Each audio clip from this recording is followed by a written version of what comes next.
Part 1. Course information. First, you have some time to look at questions 1 to 5.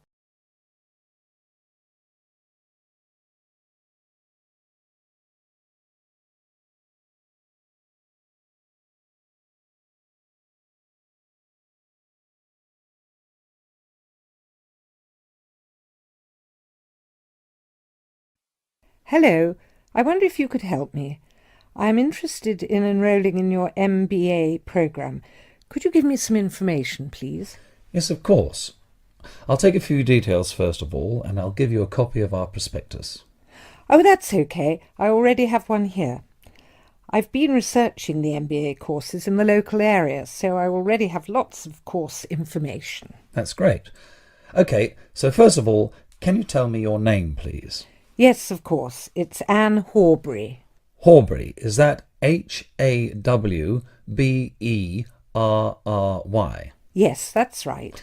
OK, and what's your date of birth, Miss Horbury? The 22nd of May, 1981. That's great. And you were born in the UK? Yes, I was. All right, can you give me some contact details, please? Sure. My address is 26 Simon Place in Brighton, and my telephone number is 01903 714 721. Sorry, can you tell me your contact number once again?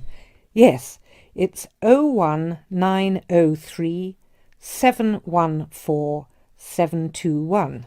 OK, great. And do you have a mobile phone number? No, I don't. Is it important? No, that's OK. I'll just write it on your form, no mobile phone. Now, just a few additional questions.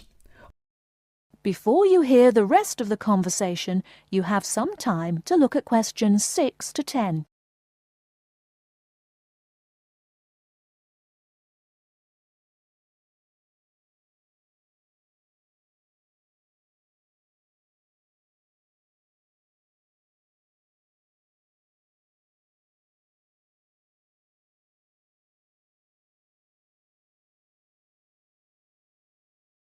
Now listen and answer questions 6 to 10.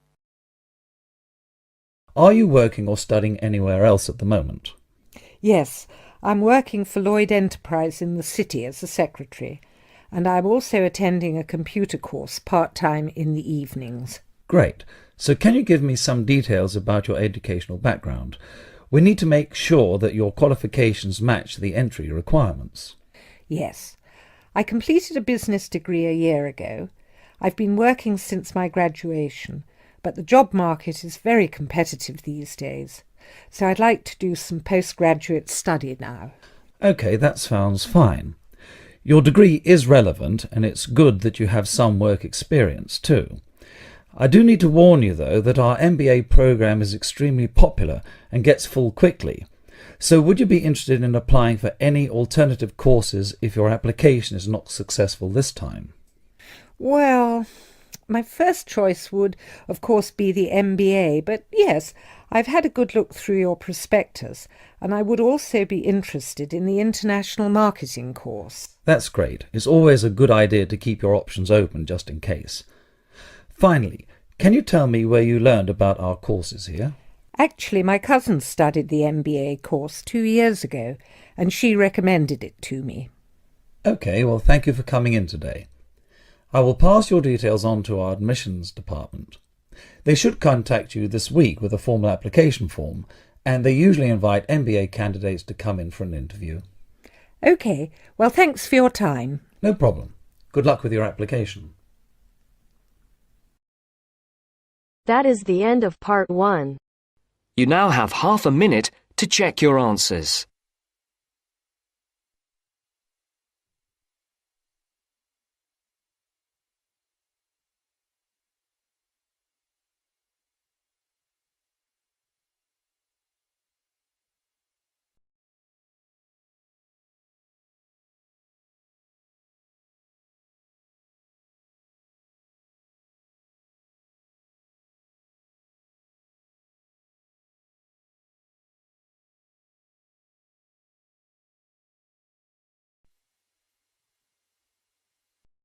Part 2. You are going to hear an interviewer who is interviewing Alan. He made a great discovery of Mungo National Park. First look at questions 11 to 15.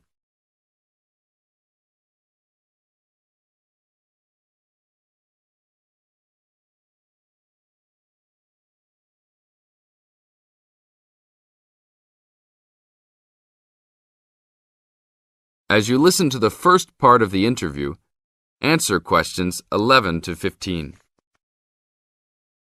An event occurred in 1996 over a period of 3 days that attracted considerable attention at the time and led to a new find in Mungo National Park, which is the focal point of the Willandra Lakes World Heritage Area in New South Wales, Australia. I talked to Alan Moore, the organizer of this trip, about his experience. Alan, what was the purpose of your trip?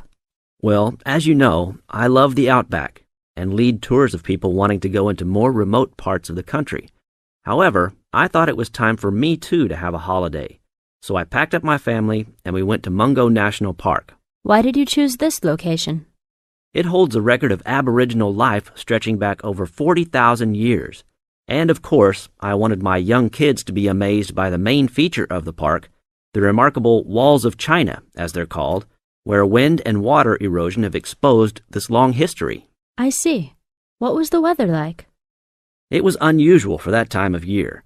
The rain was just one continual downpour after another. We were always soaked to the skin. So we decided to cut our holiday short and only stayed 3 days in the end. However, it was eventful. The obvious problem was to get back to the nearest town, a small place called Burunga. But the dirt roads out there are always impassable after rain, so we settled down for a long, wet wait in the park. We didn't really mind because the scenery was so interesting. However, the kids wandered away without our noticing, and eventually we realized they must be lost. So we used our two-way radio to contact the park rangers and the police, and a helicopter was sent. Luckily, the kids were found within a few hours, but they'd made an important discovery. Now look at questions 16 to 20.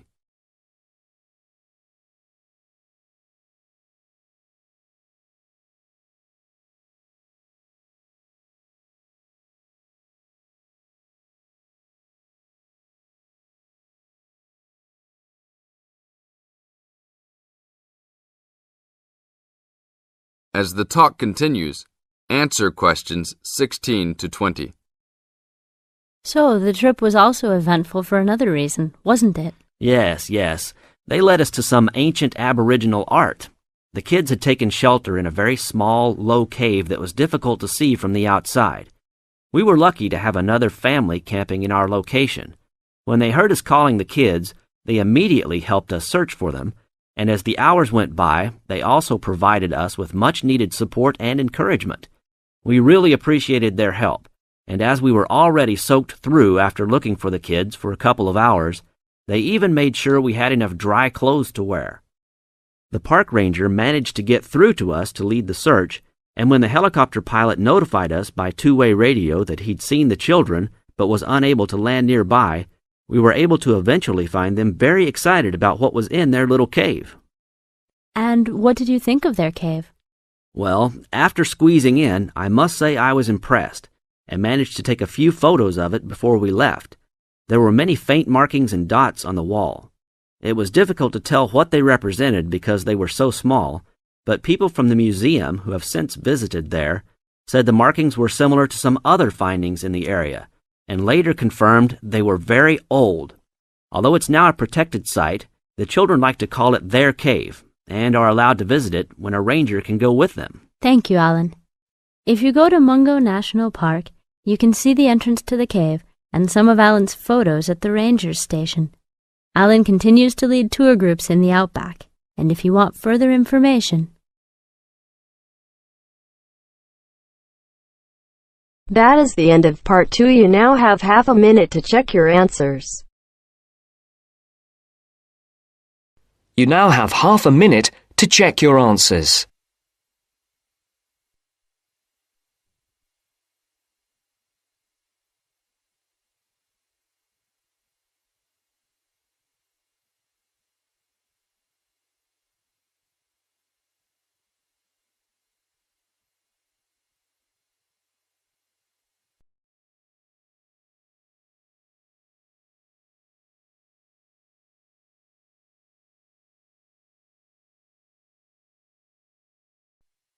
Now turns to part 3. Part 3. You are going to hear part of a lecture on some useful information for your travelling around Britain. Listen to the lecture and complete the notes below. First, you have some time to look at questions 21 to 25.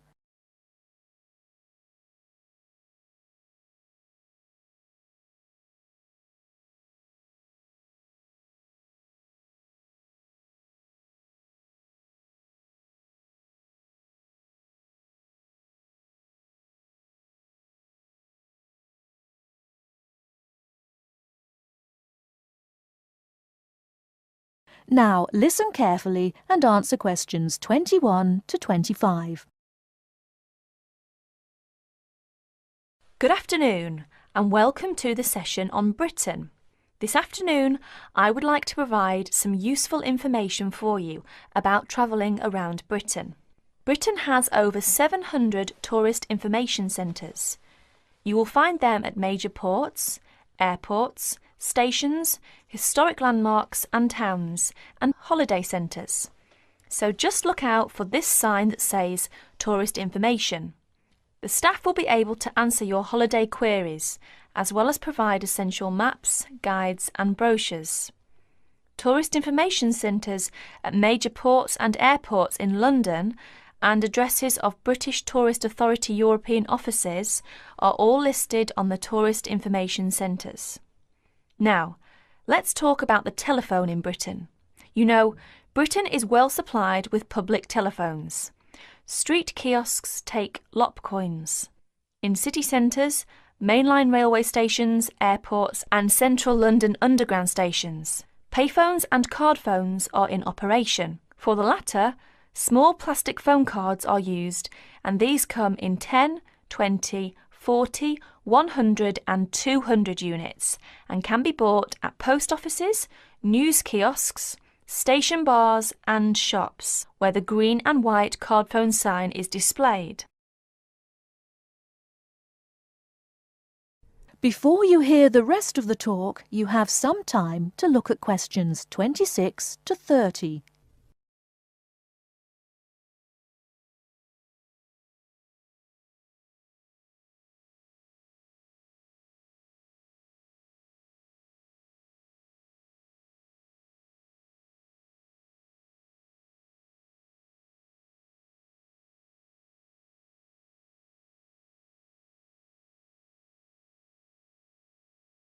Now listen and answer questions 26 to 30. When using the different public telephone systems, make sure you read the dialling instructions carefully. Now let's see the banks in Britain. There are 24-hour banks at London's two main airports. One is Heathrow and the other is Gatwick. Otherwise, banks are normally open from 9:30 to 3:30, Monday to Friday. Barclays Bank and National Westminster Bank offer a Saturday morning service at some of their branches. National Gyrobanks has 42 bureaux de change located in post offices throughout the country in main tourist areas. Opening hours are 9 to 5:30 weekdays, 9 to 12:30 Saturday mornings. One exception to this is the Trafalgar Square office, whose opening hours are 8 to 8 weekdays and Saturdays, and 10 to 5 on Sundays. The Bureau de Change services are available to overseas visitors. Visitors can change their money there. You can also change money at Bureau de Change, large hotels, department stores and travel agents. Be sure to check in advance the rate of exchange and the commission charged, as these vary considerably. Wherever possible, you are advised to use the bank or Bureau de Change, which conforms to the BTA Code of Conduct. In most cases, this is indicated by display of the code. That is the end of part 3. You now have half a minute to check your answers.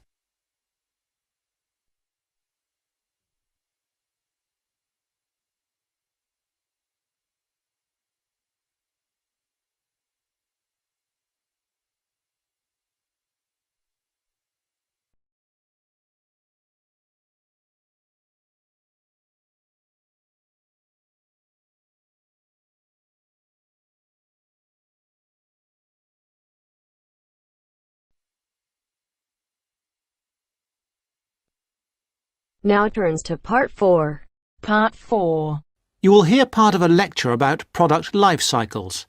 First, you have some time to look at questions 31 to 40.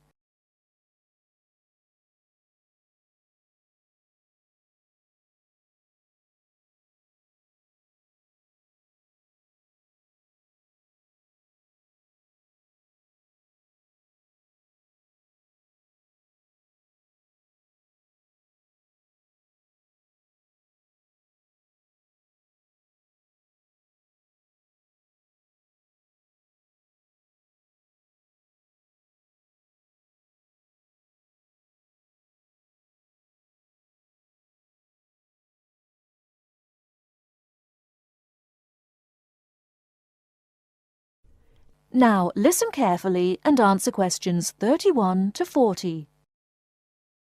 I'm going to begin my lecture today with a look at product life cycles.